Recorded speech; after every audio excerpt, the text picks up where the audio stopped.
Bantayan mo para hindi humanap ng iba. Mali. Kung magloloko yan, magloloko yan. Kahit i-please mo yan na wag magloko, kahit mag-iiyak ka pa, kahit lumuhod ka pa sa harap niyan, o kahit ibigay mo pa ang lahat sa kanya, kahit magmakaawa ka pa, o kahit mahalin mo pa ng buong buo yan, kung magloloko yan, magloloko yan.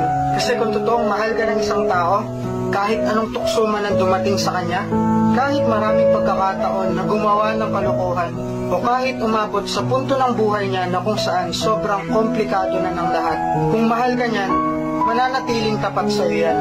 Hindi ka niyan sasaktan, di ka niyan ipagpapalit, di ka niyan iiwan, di ka niyan lolokohin.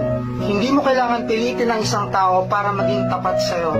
Hindi mo siya kailangan higpitan, sakalin, o bantayan para lang hindi siya mawala sa'yo.